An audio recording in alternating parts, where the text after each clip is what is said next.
Эрхэм сонсогчдийнхоо амар амгалан айлтгая. Карма ба Үнэн подкаст эхлэхэд бэлэн боллоо. Ингээд хэргийн мөрөөр хамтдаа орцгоё. Өнөөдрийн ярих харамсалтай хэрэг нь Техас мужийн Хьюстон хотод болсон. Хьюстон хот нь эрчим хүч үйлдвэрлэл, нисэх онгоцны инженерчдэл, эрүүл мэндийн салбарын судалгаа, мөн НАСА судлалаараа алдартай. Техас мужийн Хьюстон хот нь Мексиктэй хэлэлдэг. Тиймээс Хьюстон хот нь Мексикээс орж ирдэг харт амхны хууль бус 8-ны гол дамжуулах төвүүдийн нэг болж Мексикийн харт амхны бүлэглэлүүд нь Техасын хилийн дагуух замыг ашиглан Америк нэгдсэн улс руу тэр дундаа Хьюстон зэрэг томоохон хотууд руу харт амх тээвэрлэдэг учраас харт амхчдын хэрэглээ өдөр бүр нэмэгдэж байгаа харамсалтай мэдээ байсан.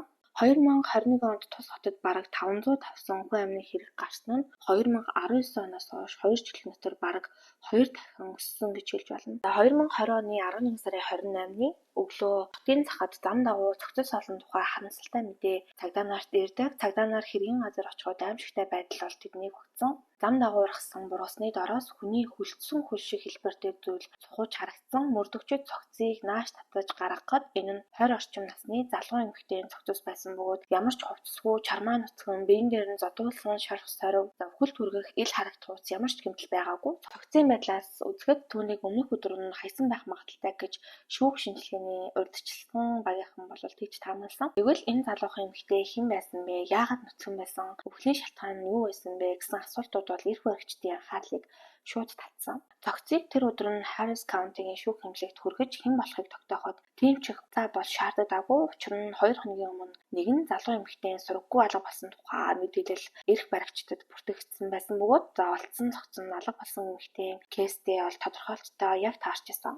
Ингээд офицерууд сураггүй алга болсон эмэгтэй нөхөртөө холбогдож цогцыг таниулахыг хүсэн. Түүнийг задлангийн газар тэрхийг сануулсан байдаг. Том Шаки гэх 49 настай бодибилдингийн тамирчин том биетэй ирээрж энэхүү цогцон үнэхээр 26 настай Алексис Шакиг өөрийнх нь эхнэр мөн болохыг нотоолж эхнэр нь гэрээсээ гарч яваад эргээд ирээсэй гэж маш их хүссэн хэмээн уйлж орилж биеийн нууцнаар эцтэй бол эмнэлэгт хүргэгдсэн байдаг. Тэгвэл харамсалтайгаар нас барсан Алексис гэж хэн байсан талаар ярив. Алексис нь 1994 оны 2 сарын 6-нд Стейси болон Майк Робентал нарын анхны охин бол мэндэлсэн. Тэр өөрийнхөө гадаад үзмжинд ихээхэн анхаардаг. Үзэсгэлэнтэйгээс гадна гоо үзэсгэлэнгийнхэн цаана түүнтэй хослох сайхан зан чанар, ухаалаг сэтгэл бол түүнд байсан. Удалгүй Алексис 2 үзэсгэлэнтэй дүүтэй болж тэдний гэр бүл гэрэл зургаас харахад амар амгалан аз жаргалтай амьдарч байсан нь шууд мэдрэгдэж байгаа.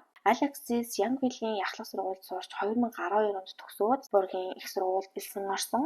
Тэр маш ухаалаг, зорилготой нэгэн байсан бөгөөд биологийн чиглэлээр гол мэргэжил эзэмшиж, хоол тэжээл, сэтгэл судлалын чиглэлээр 2 туслах мэргэжлээр суралцсан байдаг. Тэгэхээр Алексис Бибелтар сэтгцийн эрүүл мэндэд маш их сонирхолтой байсан нь эргэлзээгүй байгааз Алексис их сургуулаа төгсөөд эмнэлгийн сургуульд орохоор төлөвлөж байсан ч сургуулаасаа 1 жилийн чөлөө авч ажил амьдралаа тогтворжуулахаар хатуу шийдсэн. Хьюстон ирээд олон салбартай нэлийн алдартай Hooters гэх ресторан болон баарны хэмжээ газар ажиллах болсон. Дэлхийд даяар алдаршсан энэхүү Hooters газрын онцлог нь Hooters Girls гэх задгаа дүн товцсон өмсөж үйлчлүүлэгчдэд үйлчлэгээрээ алдартай юм байна. Сургуулийн сурагчид тэм дүн тов өмсөж үйлчлэгээрээ алдартай гэсэн. Эдгээр газрууд нь хөвчлэн спорт үзэх, шар ариг уух, Америк колоор үйлчлэх юм байна. Үйлчлэгээний хамгийн гол хүн татдаг таталцлын нэг нь зөөгчдийн сэтгэл татам төрөх харилцаанд оршдог гэсэн байна.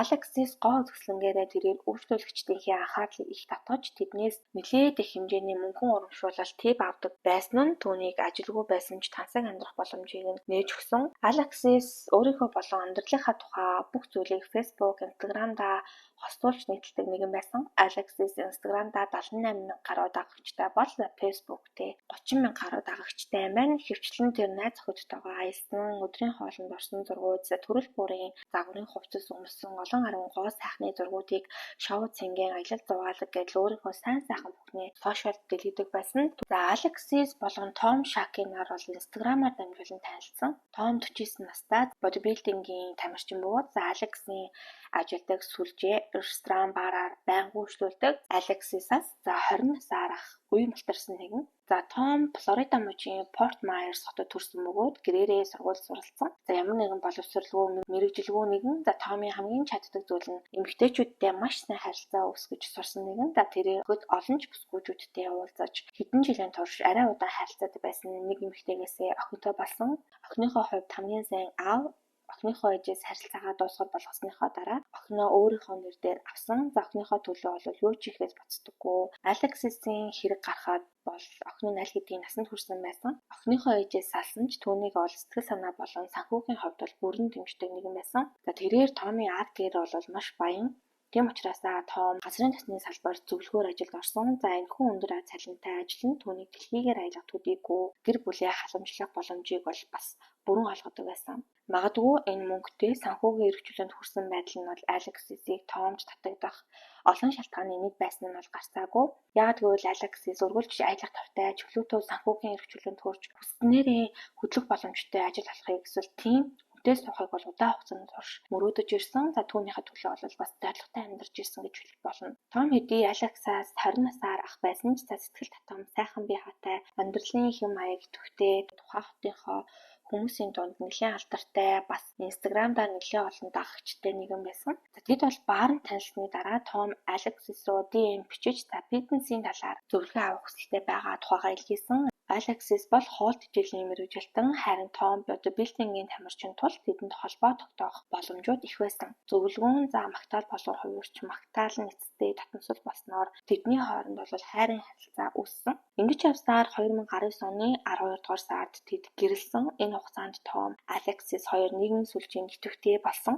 Өдөр бүрийнхээ амьдралын хэм маягаа өөрсдийнхөө Instagram, Facebook дээр нийтэлж байсан. Хосууд бие биедээ хайртай байсан бөгөөд хэн бүхний мэдэж байгаагаар тэд олонний нүдэнд ад жаргалтай амьдарч байгаа юм шиг харагдаж байсан. Alexis-ийг нас орсны дараа задлан шинжилгээний газар эхнэрийнхээ цогцыг харсан. Томын бие нь муудаж эмнэлэг түргэгдсэн. Хүн амны хэргийн мөрдөн байцаалтын нэг хэсэг болгон за мөрдөгчд хамгийн түрүүнд түүний ойр дотны найз нөхөд хамаатан саднаас мэдээлэл хайж эхэлдэг.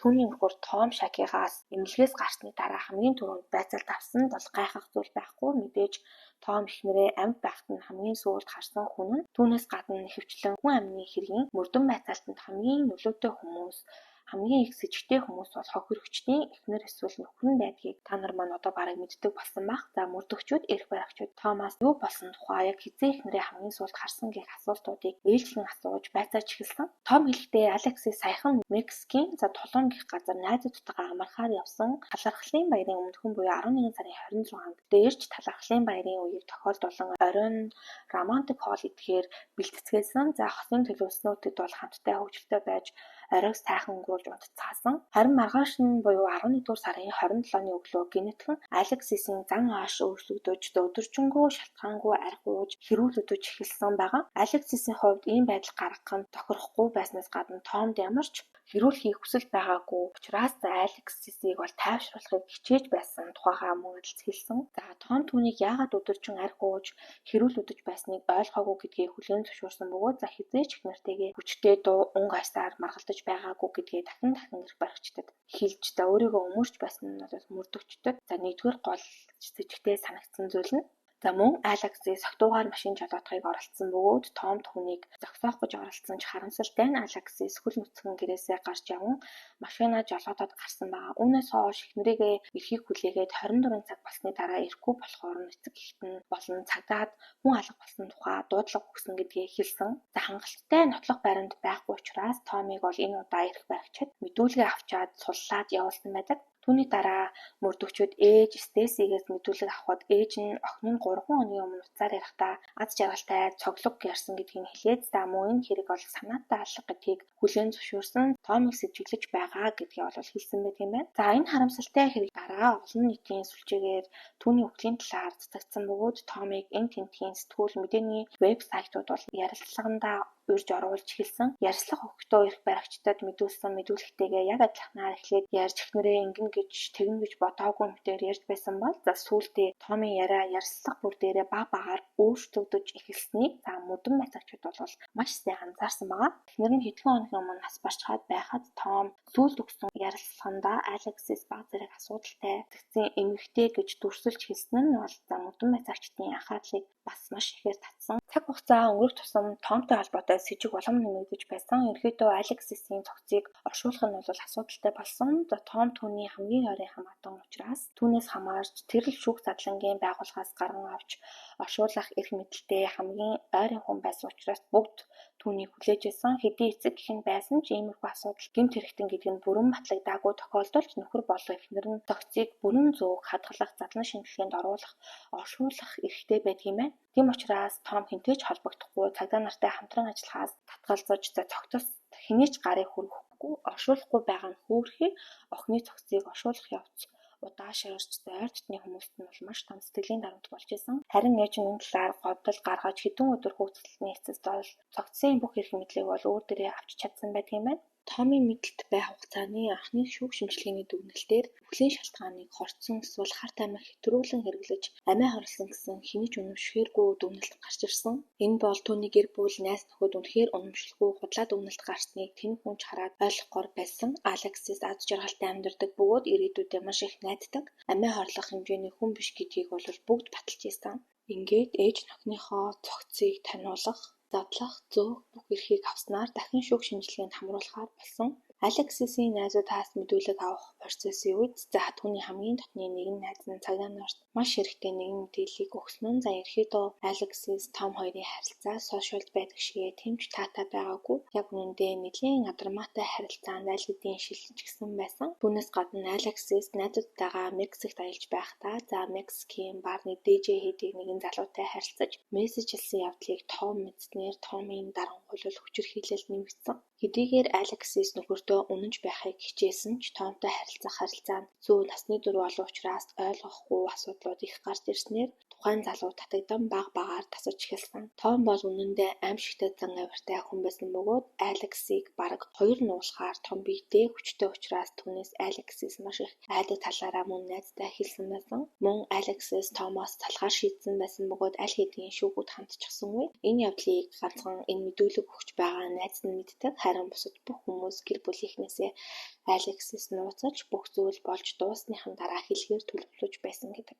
Алексисийн цогцыг эцэст нь ээж рүү шилжүүлж 2020 оны 12 дугаар сарын 19-нд албан ёсоор оршуулсан. Шүүхийн дахин задлангийн эцсийн дүгнэлтээр 2021 оны 1-р сарын 19-нд Алексисийг боомлуулж нас барсан нь тогтоогдож, энэ нь хэргийг албан ёсоор хүн амны хэрэг гэж үзэн хэргийн танилцуулгыг нээж ингэснээр хамгийн гол сэжигт нь бол Том болсон. Гэсэн ч цогцыг шилжүүлэхэд замун оршуулах ёслол гээд нэлээдгүй цаг хугацаа өнгөрсөн. Эрх баригчид мөрдлийн ажиллагаа эхлүүлэх үеэр харамсалтай нь Том аль хэдийн дахаас мужаас цогцсон байсан ч за энэ үед бол улс даяараа Томыг эрен сурвалжилж бас нэлээдгүй дон хоног хугацааг зарцуулсан. Ингэж явсаар хэсэг хугацааны дараа буюу 2021 оны 10 сарын 5-нд түүнийг Флорида мужийн Форт Майерс хотод охинтойгоо хамт амьдарч байгаа гэх мэдээллийн дагуу цагдаа хүчнийхэн түүний охины гэрийг нууцаар бүсэлж гэрлүү нэвтрэн орсон. Цагдаа нарыг гэрт нэвтрэх үеэр хоёр давхраас буун дуу сонсогдож түүний охин болон цагдаагийн хамт яаран гарахад аав нь харамсалтай нь өөрийгөө бодож